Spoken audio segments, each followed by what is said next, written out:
I just want to ask the questions. We are working towards the marital rape. We are discussing about the marital rape, but why we are not discussing about the already the provisions which are there and they are being misused a lot. Like there is a case in Haryana where a woman filed 58 rape cases, and there the policeman and there the lawyers lobby was involved into that.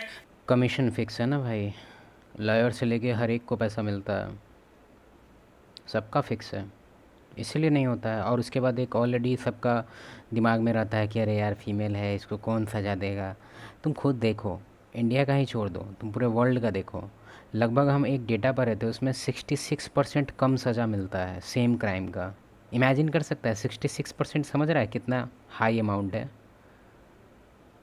यही तो हो गया तुम्हारा जो एकदम court case में पहुंच के सज़ा होता है उस टाइम का बात कर रहे हैं। बहुत में तो ऐसे ही खारिज कर देते हैं, क्या रे जाने दो, कोई बात नहीं कोई बात नहीं।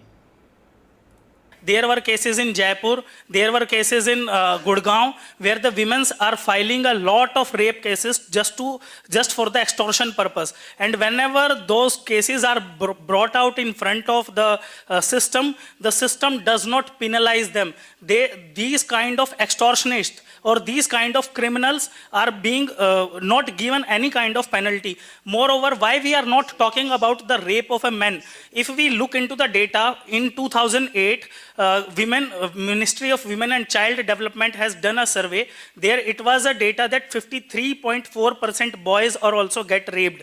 My name is Manish. Manish, I don't think that nobody talks about it. The fact that Atul Subhash's case has been taken over by the media the way that it was. No, but it is only the single case. After that also there were many cases. There are many cases. There is Atul and Subhash I brother agree with also. you that there should be a conversation. There are people like Anil. There is the Save Indian Family Foundation. There are people who are working on that. Not that what you're saying is wrong. I feel that the women who file these false cases do a greater disservice to other women than even the men. So, हाँ तो disservice कर रही है तो कुछ तो तुम लोग करो, कोई अथॉरिटी होना चाहिए कि नहीं, कि हम लोग अगर कोई गलती करते हैं तो हम लोग को खाली तुम बोल के छोड़ देगी कि डिसर्विस है, तुम अच्छा सर्विस नहीं कर रहा है, बताइए तुम मैन है, बोल के तो तुम लोग कभी नहीं छोड़ता है, तुम लोग तो रेल देता है हम लोग को। अभी जैसे कि कुछ इंसिडेंट हम बताते हैं, 22 तपर वाला कांड याद है, बीच सड़क पे, जबकि गलती उसी का था।